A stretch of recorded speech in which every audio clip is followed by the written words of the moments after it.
everyone, and welcome to our discussion on infectious disease and pandemic environmental services, preparation and protocols. We are all well aware that the senior living communities and nursing home populations that we serve are at high risk of being affected by respiratory illnesses, live COVID-19, and other pathogens.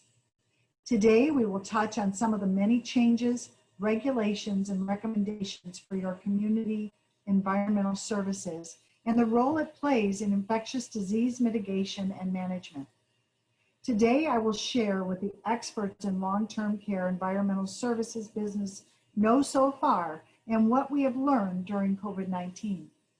My hope is that this information will encourage you to take a closer look at your current processes, procedures, policy manuals, training, and staffing, and implement some of the insights and ideas that we will be discussing to help enhance your current practices and protocols.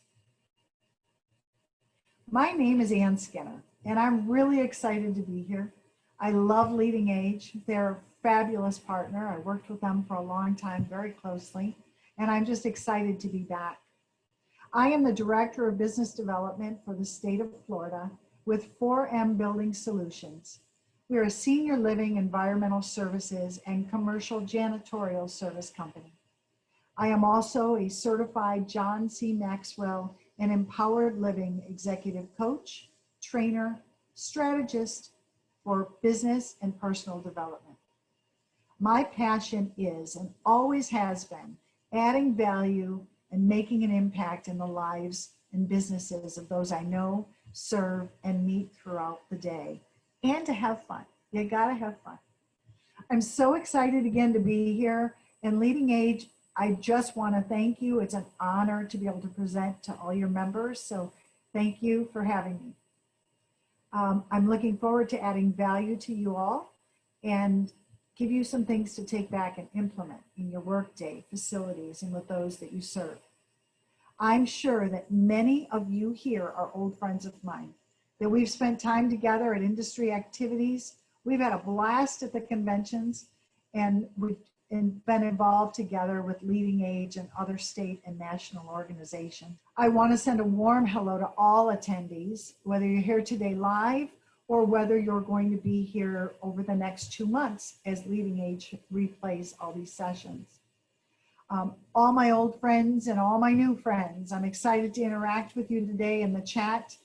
I look forward to getting to know you better or to meeting you and getting to go through introductions. I'd love for you to stop by the 4M virtual booth to see me these next few days. And if you're watching the replays, please reach out to me by email so that we can schedule a little bit of a chat. I know right now, for those of us that are attending the event, there are going to be other activities. I'm excited to see how this is all gonna roll on out and all the things that we'll be doing, and I'll be meeting you for coffee and things that they're offering. So first, I'd like you to take a moment, put your name, your facility name, and the city that you live in the chat. So not only myself, so others can interact with you too and find out where you're from. I bet many of you didn't know that not only was that coronavirus pandemic week, daylight savings time, Friday the 13th, and a full moon all in the same week. I think by now we are all ready to want to know who is playing Jumanji with us in the world and when are they gonna end? Like, haven't they played the game long enough? So there is increasing evidence that the environment in healthcare facilities can be a reservoir for infectious agents such as bacteria, fungus, and virus. Infection prevention and infectious disease mitigation is not new in the senior living communities. There has always been a high standard of care for this most vulnerable population.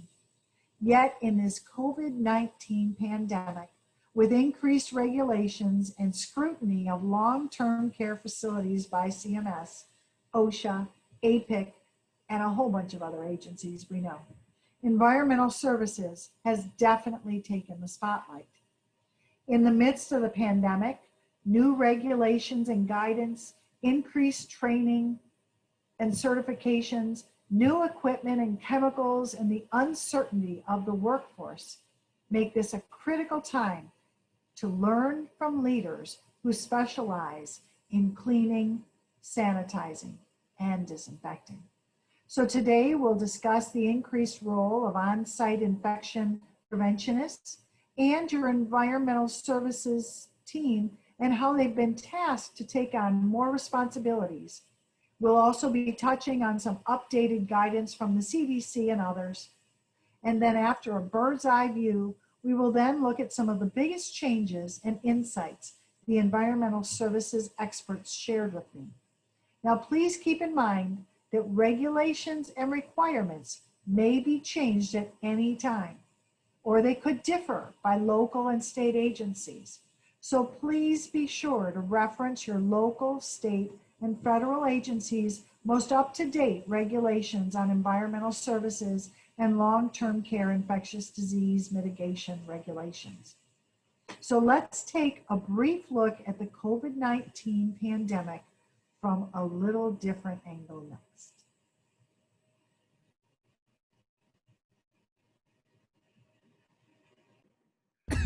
Health authorities have activated the most serious response level after an outbreak of a new type of viral pneumonia. Japan is feeling growing pressure to cancel this summer's Olympic Games as athletes practicing social distancing train from home.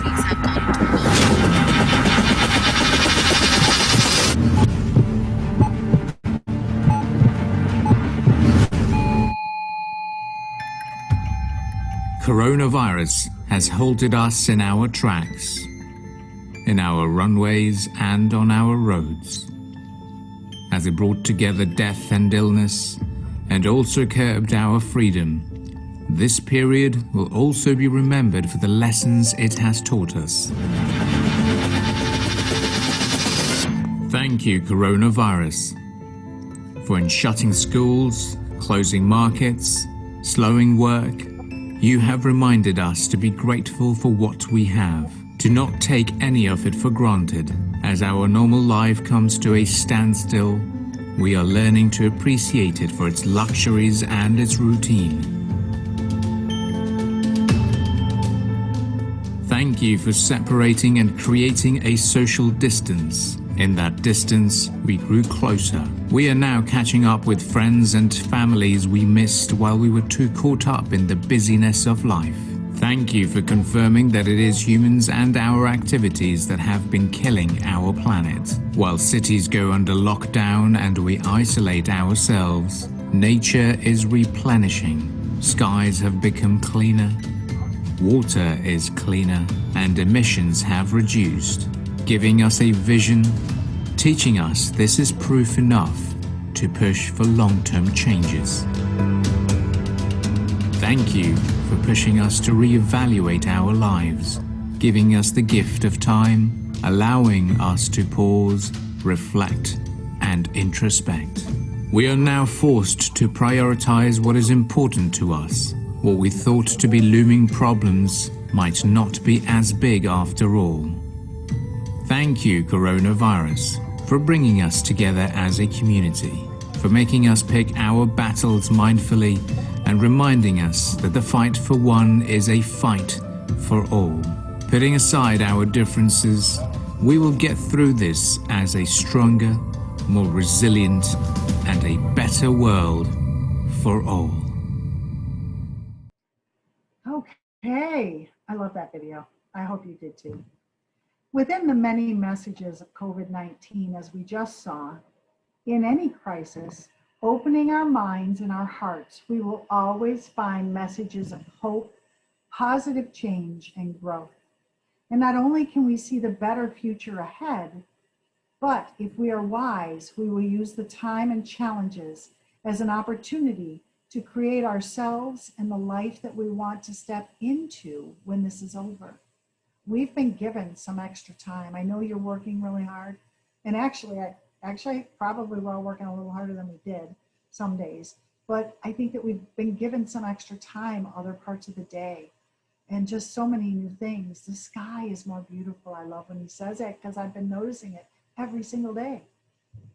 A wise man said, how we view things is how we do things. So even in the midst of a global crisis, We as leaders must remember that perspective determines your actions, and actions determine your influence. If you want to lead well, you must guard your perspective. So some days it may seem challenging to discover, much less embrace, those messages of hope when the world feels out of control. Yet that's exactly what leaders are called to do. We have to bring hope out of chaos. So I have another question for you to reflect on. This one's a little personal, so you can put it in the chat or you don't have to, that's up to you. But a dear friend last night, after I think I'd recorded this thing 20 times and had to stop because I gooped, but I'm going to try not to do that this time. So if there's a little glitch here or there, I'm human. Anyways, so she said she was reflecting on this question and I really liked it. And I know that you're working so hard, we all are, that sometimes we're not stopping and reflecting enough for ourselves. We're taking care of ourselves, and that's important too. That's why some of these things I'm sharing at the beginning, it's important for you to be learning, and you're going to have everything that you need for your planner. But really, we've got to stop and reflect on ourselves so we can keep moving forward and handling that everything that's coming and refresh and renew ourselves. So here's her question. She said, what is the one thing that this pandemic has brought out in you that you are proud of or ashamed of? Now, I changed the words, but I just changed them back. That was her words, ashamed of. I was going to say to you that you may be disappointed in yourself for. But really, when you take a look, what came out of us? You know, our circumstance brings us out. And this one we could have, I don't think anybody could have really prepared for totally. So what is one thing that this pandemic has brought out in you that you are proud of, or that maybe you're ashamed of and you want to work on? And you could have both. It's a good question probably every day to ask and just see what it is that came up that was awesome. It's like, I need to do more of that. I need to be more of that. Or, ooh, ouch, I did that. I said that. I need to find a way to do better. I need to figure out why I reacted that way, whatever it is. So take a couple seconds and reflect on that. Again, you can share in the chat, but you don't have to. So for me, I've learned a lot through this. I will admit I've struggled a lot being alone. I've stretched a lot, but not being able to see my family or my friends. You know, I've grown. I've gotten a lot of good lessons, but I am sad to see people isolated, whether it's in your facilities or just in public, as people stay to themselves. I know it's been necessary, especially to protect those we love and care about, and I'm grateful for the lives saved and more. But in every encounter, everything we encounter and experience during this lifetime, we are presented with lessons and opportunities to grow. It's how we respond that's key to whether or not we learn from those lessons and whether we grow or not. It has always been my experience that with every lesson, there will follow opportunities to practice what I've learned. And until it is embedded deep within my default behaviors, those opportunities are going to keep showing up. So I like to find and try and work on that lesson. And wow, is growth on full speed ahead in my life right now. As slowed up as the world is, growth is just like full speed ahead, especially with the conference, filming this and getting it right, and then just everything. So if I told you the truth of how many times I had to start over, I already said about 20, I think I'm way past that. And that I have access to, as a certified coach and trainer and all the mentors that I meet with weekly, I've had access to programs to teach myself this stuff. And I didn't use it. I didn't stretch myself in the past. So look at the opportunity the universe and God gave me to stretch myself, to be a camera crew, to figure out how to use a green screen that every time I sit back down, I have to readjust something. It's been interesting. It's been wonderful. And I'm excited to be learning all these things in here with you. So I don't know about you, but I know I've experienced much in these last 5 months. Like never before, I'm growing. So I hope that you are too, and I hope you're taking that time to do that with your family as well.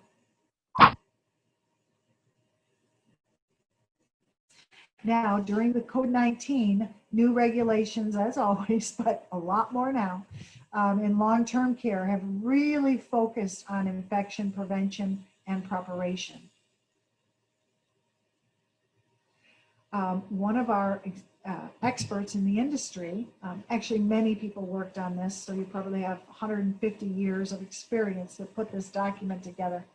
What it is it's our senior living, I'm looking at it now, preparedness for infectious disease and pandemics. There's an area for employee preparedness, and then there's another area for facility preparedness. Actually, that's the top page. So just to explain to you, there's different columns, and it'll say whether it needs to be a minimal, a moderate, or a substantial response. So I don't think I mentioned it earlier, but there will be a quiz. Yes, there's a quiz, a short one at the very end. So I'm going to tell you at that time how you not only can get this document, but also how you can get your own copy of our environmental service plan sample template so that you can review and use it to update or supplement what you're currently using.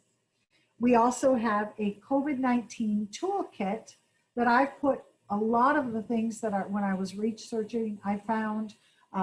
My company has different trainings. We've got pandemic safety procedures. So I'm going to have a wealth of information in your COVID-19 toolkit, some links to some online trainings you could use with your staff, things like that. Empowering your staff with the equipment and training necessary to do their job properly will not only help in reduction of infection prevention, but also will help in protecting and preparing your staff for anything that they may face during their time at work. Now, the Centers for Disease Control and Prevention recommends the use of EPA-registered disinfectants, and many organizations require that only EPA-approved products be used in facilities. Now, it is simply not enough having a list of chemicals. In the midst of product shortages, many new products have been and continue to be submitted to the EPA for approval. It's important that you're watching the list and keeping track of what products are being used in your facility at all times. In the environmental services template, you'll find examples of tracking the products that you're using. It's not in there, but I would like to recommend that you might want to have a log with dates documenting when a new product is added in that department and when you might stop another one, so that if you need anything, you can find out what you were using.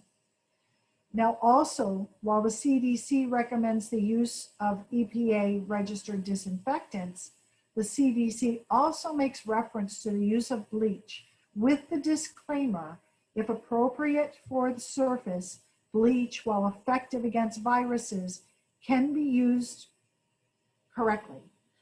Or I'm sorry, when not used correctly. I had to look at my time. It is best practice in personal environmental services companies that will typically avoid the use of bleach and instead use chemicals that are safer for people and surfaces and require a specific dwell time, ranging anywhere from 0 minutes up to 10 minutes to kill the microbes and like the viruses. Now over here on the screen, where you see the spray bottle and everything next to it, that's actually EPA's website. That's a screenshot. And down at the bottom where you can't see it, sorry, the little green line is covering it, there is a search bar. So you can take any of your products and you can search them right there on the website, okay? And the link is up here. So the CDC has been discussing the enhanced role of an infection preventionist for facilities.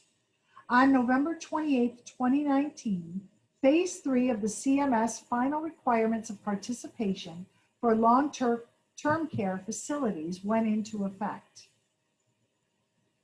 Now, the facilities, they say, should assign at least one individual with training in infection protection and control practices to provide an on-site management of their COVID-19 prevention and response activities. The CDC mentioned this in May, as you can see on the screen there.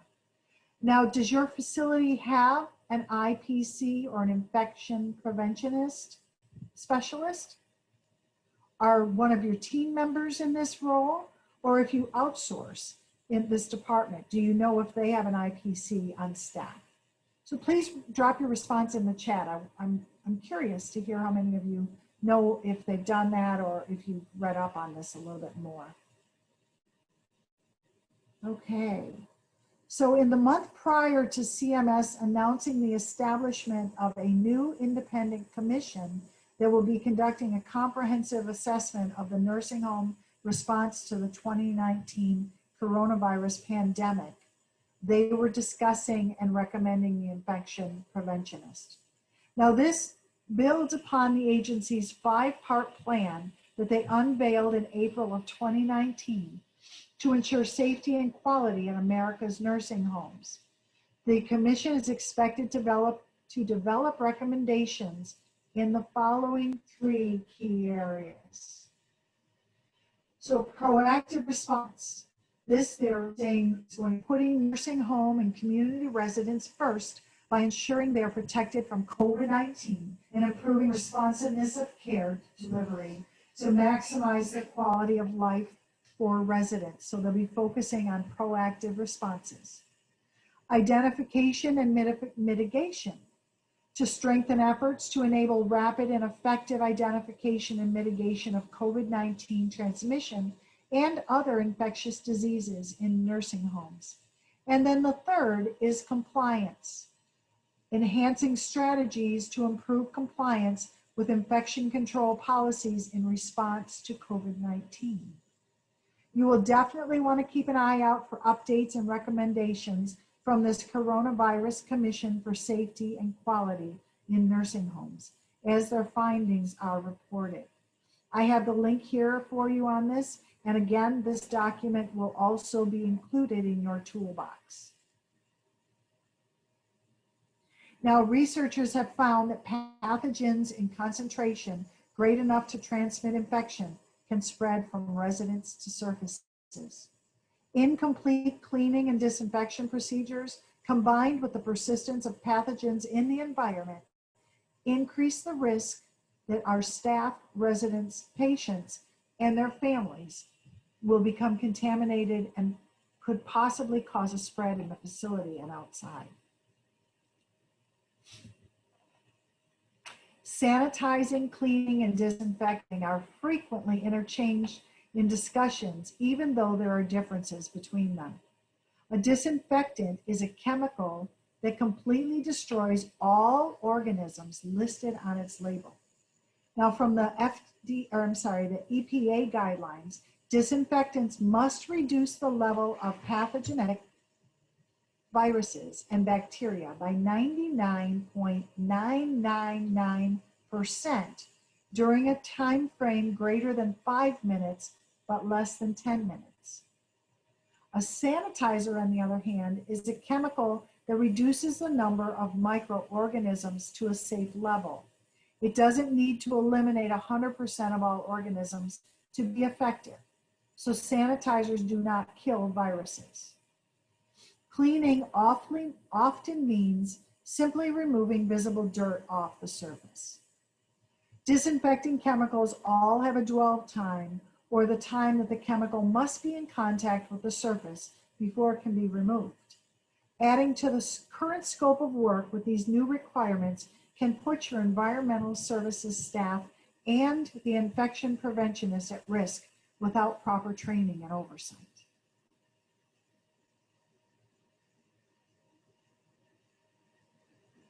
Now, your environmental services staff, with all of the additional focus on the long-term care facilities and the increased role of the infection preventionist, the cascading effect is more responsibility on your environmental services staff and their processes and procedures. Many facility housekeeping staff were trained to handle day-to-day cleaning and sanitizing, but now they're being asked to perform duties that are beyond the scope of their expertise. Finding disinfecting for infectious disease is now included in their expanded duties. Many in-house or small environmental service companies may find a lack of understanding as to what disinfecting really means. Many, quite possibly, may be ill-equipped to handle disinfecting using the electrostatic disinfecting equipment and may not have an understanding of how to use and choose the right chemicals approved for proper disinfecting, let alone how to choose properly wear and remove the right PPE for disinfecting. To control the spread of infectious agents, your environmental services staff must not only be familiar with the application and use of chemicals and equipment, but they must also be well trained in the methods of properly cleaning, disinfecting, and in storing equipment and supplies. It's an imperative step in preventing the transmission of potential pathogens within the long-term care and senior living facilities.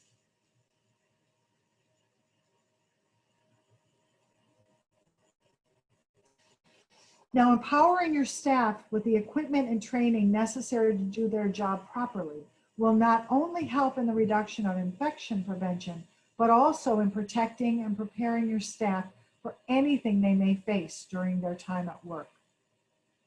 So how is your environmental services department preparing, training, and caring for their first respond team members in the environmental services department? So here are just a few items to check into and think about. So you want to be sure that they have a proper scope of work. They have a detailed training of their housekeeping and laundry teams are going to need this detailed training. It's imperative.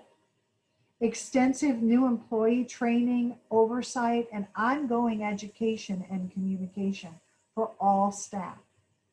Supervisor audits, staff competency checks, and team safety tips are just sometimes a few minutes a day just to check that they're doing things the right way and see how they're doing personally and professionally.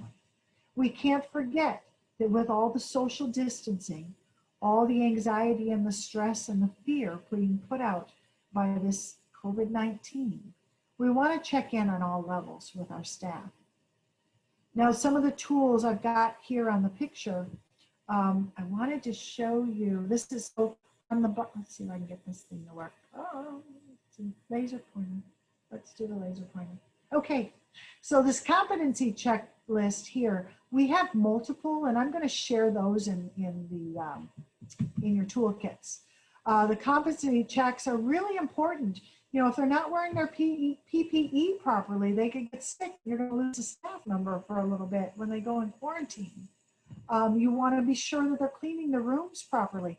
Over here, you want to make sure that they've been trained on the proper pattern and flow to go through the room. I'm going to talk in a moment about the hot zone, just to refresh your memory and make sure that when you go back, you can ask them about that and watch what they're doing, how they're doing things.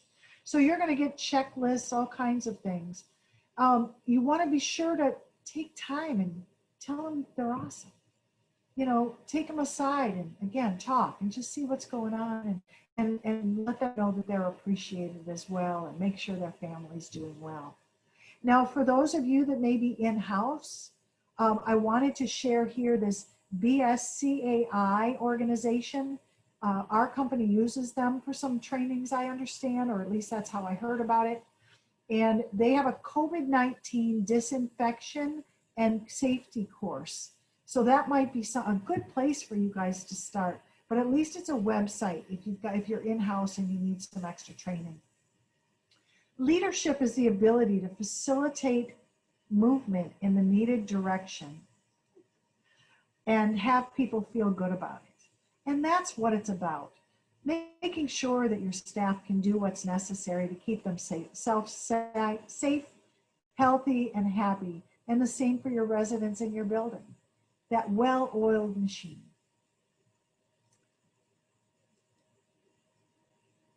So the hot zone.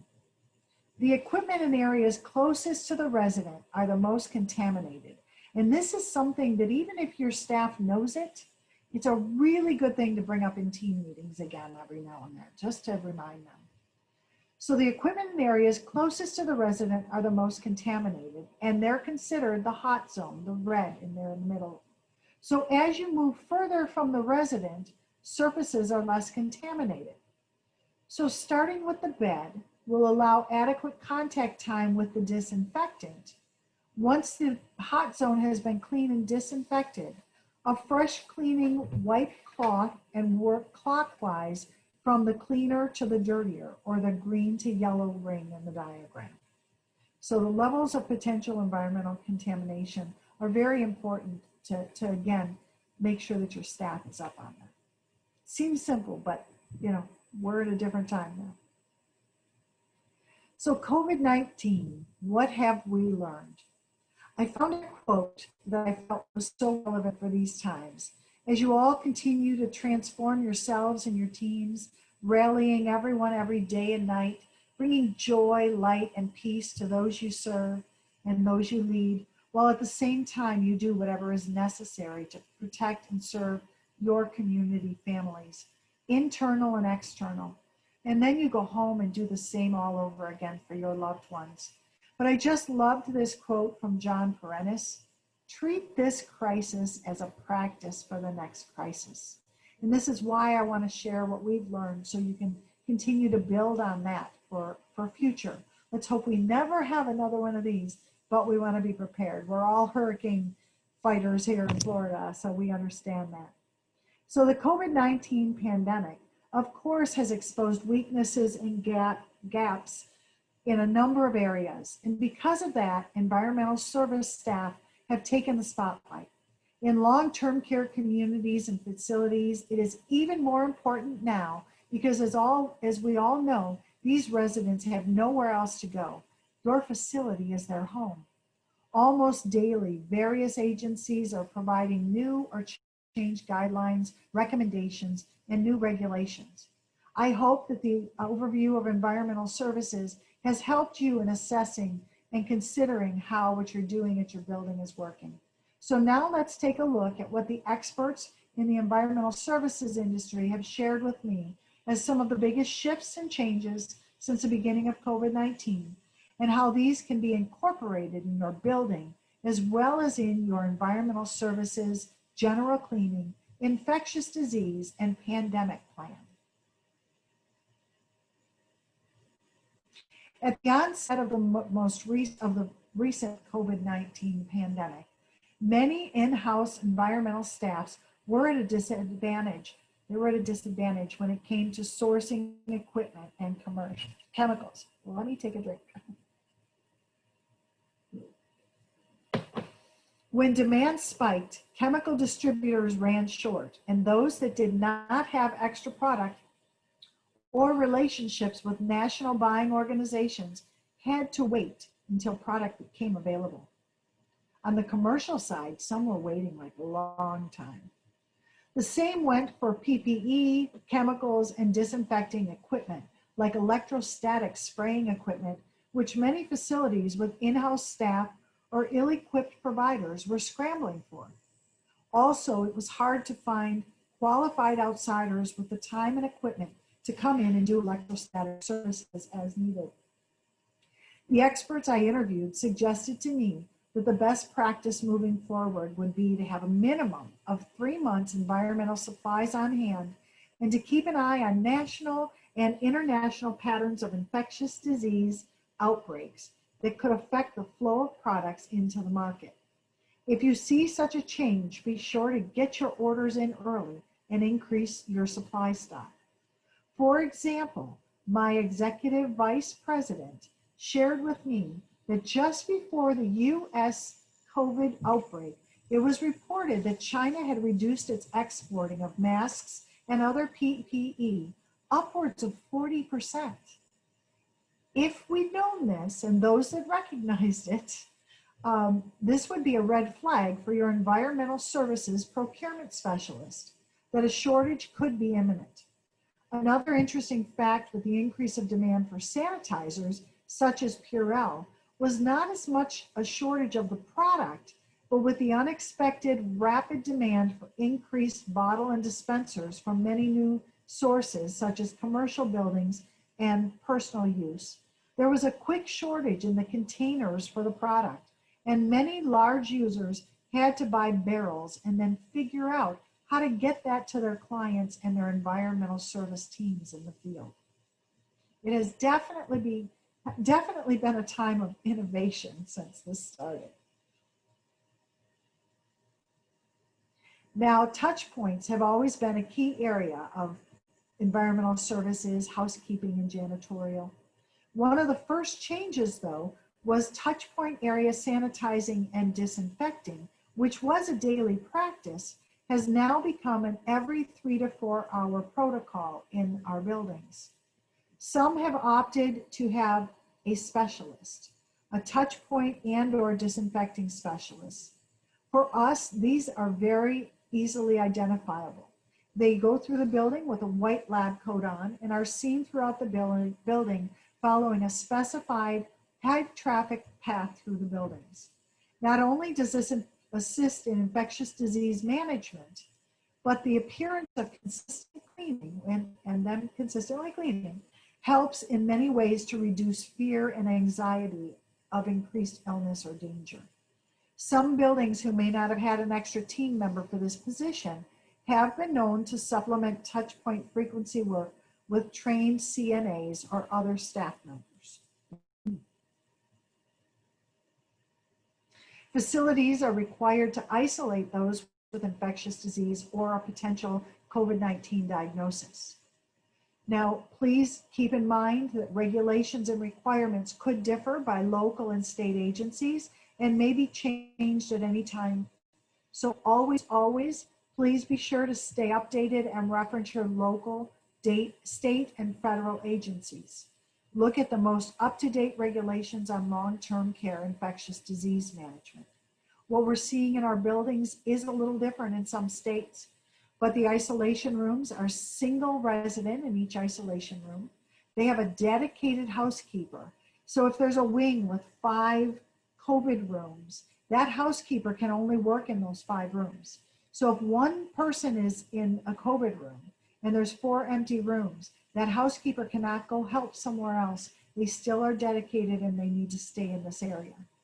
For the laundry staff, they're not allowed to go in those rooms. So the dedicated housekeeper will have to take the laundry and deliver it to the staff. And they will have to pick up the laundry when it's finished. Extended retraining on proper PPE, disinfecting, handling and cleaning of equipment, and frequent competency checks are recommended again in all rooms, but especially in the isolation rooms, and the supervisors are allowed to go there. Now, my dear friend and mentor, John C. Maxwell, always says, people don't care about how much you know until they know how much you care. It's always important those around us know that we're interested in them and care about them. During COVID-19, each day, our essential workers have awoken to calm their own fears, get themselves ready, leave their families, step through the doors of uncertainty, and they've trusted that you, their leaders, were doing all they could to keep them as safe as possible. As we know, your team members also work to keep your residents and patients safe and comfortable in their homes from infectious disease. These team members have stepped up, done what it takes, and continued to warrior through while smiling and comforting those who now were more isolated than ever. So when it comes to your staff, what processes are you following to keep them and your facility safe? If you want to share a couple tips in the chat, go ahead. I'm going to continue on because I note that my time's running out. I'm talking too much. So required measures and extra measures have been implemented in the buildings that we service. So let's take a look at the process we've implemented and what others are doing across the country. So we've created a process for daily staff screening and triage. We require sick workers to stay at home.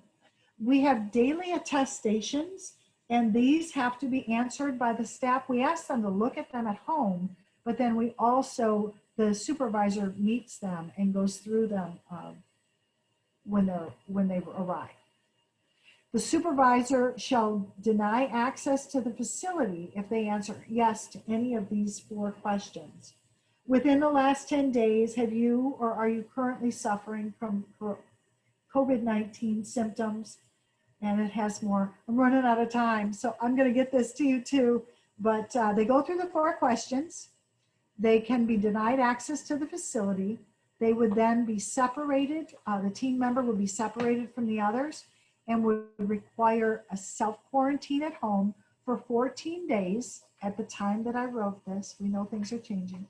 Or until confirmed viral COVID-19 test has been obtained and the team member has been asymptomatic for the past 48 hours. The supervisor then immediately obtains and documents the info directly from the team member, and they actually go through a contact tracing form with them as well. So you want to be doing the screening and triage, the attestations, temperature scans at the door. We do that as well. You want to be making sure they're using the right PPE and they're using it properly.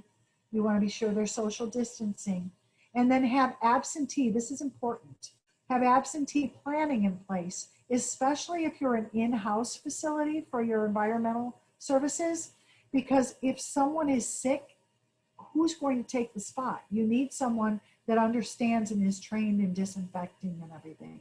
So for that, what we recommend, if you're, as long as you're in-house, you want to have some type of a staffing company or a company like ours that has staff on the ready, that you might be able to get someone to come in and fill and just do it that way so that you're, you have the right people in the right spots.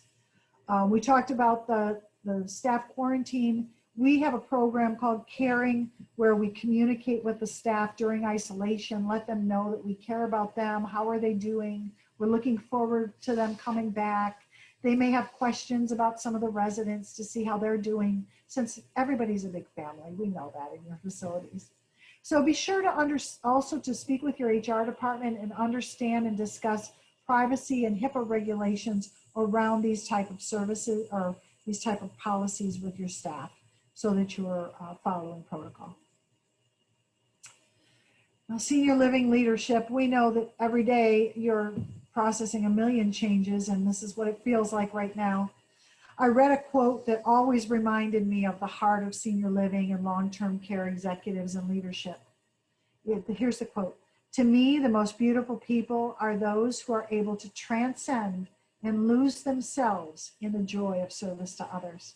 When you look at that desk and you look at all those papers, and right now it might be all the windows open on your computer and all the phone calls in your voicemail and everything else, we know what your heart is, and we're all grateful.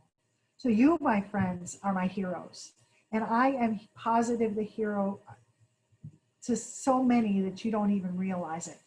I want you to stay strong, stay inspired, but most of all, continue to follow your intuition as you continue to chart the course of these uncharted waters for all those depending on you. And always remember to take time to reflect, refresh, and renew your own mind, body, and spirit. You are more essential than you even probably give yourself credit for. You are the foundation of your organizations. So make sure you're taking care of yourself as well. Now we're running short on time. I'm going to go quickly here. I know that everybody understands all this. Yes, 2020 every second, but wait, there's more. You know, it's not funny, but it's so true.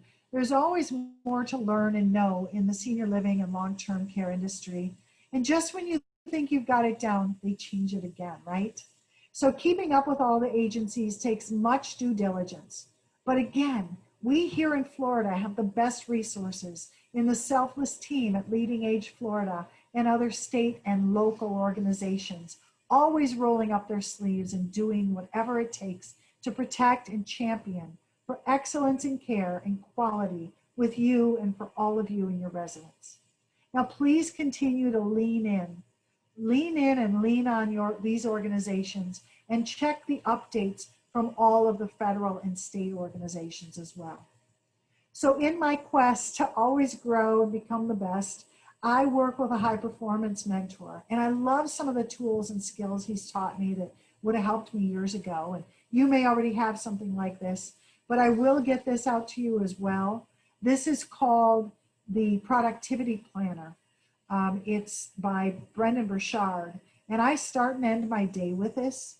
I'll share it with you. It helps you with some priorities to check in the morning and at the end of the day to make sure you've got them done and save you some time. So I'll get that out to you as well, but I want to get through the rest of the slides. We're getting tight here. So here's your quiz. Just a few simple questions. And I really would like you to answer these. What I'm going to have you do is my email is on these next few slides. If you would write either your answers in the chat, if you can read it that quick, because I'm going to have to move to the next slides.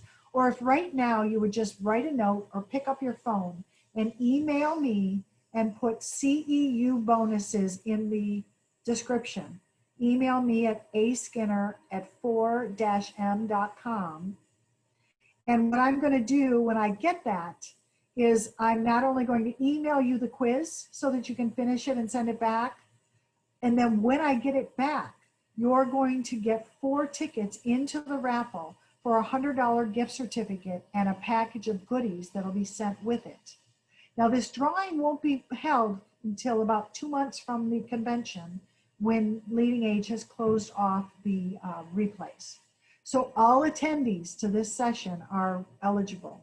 Plus, you'll be receiving 1 more ticket in the drawing for each comment that you've already made in the chat box. Remember, this raffle is separate from any booth prizes we may have, so you have a really great chance of being the winner of the $100. When we're laying on our deathbed, you're not going to worry about how much money you had, how much power you had, how much prestige. You're going to see that that was all game, that that was all an illusion. The only thing that's going to matter is the impact you had on other people's lives. We are all on a separate journey. But the beautiful thing about our life here on this earth is at my funeral, they ain't going to talk about my success. They're going to talk about who Nick was and how Nick lived and how Nick loved and encouraged. Success is incredibly important, but even more important than success, it's having an impact. It's knowing you haven't walked the planet in vain. It's knowing that because you've been here, you've blessed lives, you've developed people, and you have made the world a better place.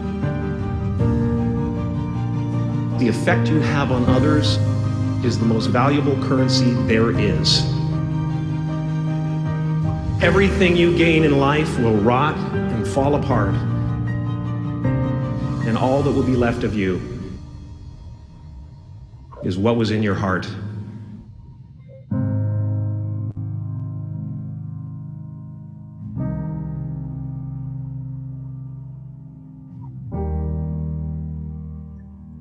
Life is a mirror,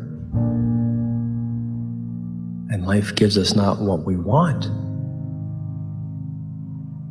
Life gives us who we are. When you were born, you cried while the world rejoiced. Live your life in such a way that when you die, the world cries while you rejoice. I'm real excited you're all here. I really want to equip you with the things that I've found along the way and be a great service and help to you. So there are multiple bonuses.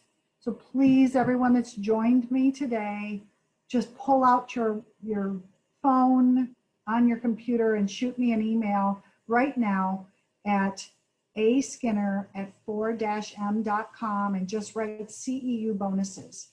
I'll send you the quiz and I'll send you the bonuses right now. But to get the quiz back, that's how you're going to get in the raffle. And then I'll count up as many times as you talked in the chat as well. Once I get that quiz back, and you'll be in there as many times as we've got. You're going to get a COVID-19 toolbox. I actually have a slide here that shows some of the things. It's a preparedness toolbox. There'll be safety sessions and training, competency checklists, and more. You'll also get the sample environmental planning template that I've been talking about, which is huge. It's got so much in it. Monthly environmental insights and news. And then I've got a leadership bonus that I want to offer to all of you. John Maxwell, my friend, put together a program, and he gave it to all of us and licensed us to teach it. There's no charge. There was no charge to me, and he doesn't want us charging any of you. So I'm going to be putting on one or many of the 4-week Leading Through Crisis. We'll have videos that we'll get to see John, and then from there we'll mastermind on the topics and everything that we have that John has talked about in the videos. So I really want to invite you all to that as well. None of this is a commitment, but I need the email so I can be sure to send it all out to you, and we'll go from there. So again, once the Leading Age Conference is officially closed after the extended viewing time, I will be doing the drawing for that raffle. You've got to send me back the quiz. Just brief answers is fine. And just email it back to me after I've sent it to you. And you'll get 4 tickets in the drawing for that. And you'll get more tickets for any interactions we've had here, you talking in the chat, or any interactions we have from now till then will earn you more points, more tickets in the raffle. So I want to thank you all for being here and interacting with me. I hope I haven't gone over my time, but I hope it was worth your while. Please stop by at the 4M booth to say hello, and let's discuss a coffee or lunch in the near future. Stay strong, stay safe, keep your perspective. I guess I should turn my camera on. Stay strong, stay safe, keep your perspective, and treat this crisis as practice and a time of sharpening your tools and your team for the next crisis. I'd like to end with, so relevant to COVID-19, Margaret Thatcher said, "You may have to fight a war more than once to win it." So I think she'd heard about COVID-19. Be well, everybody. Please come and visit me at the booth. I thank you for being here.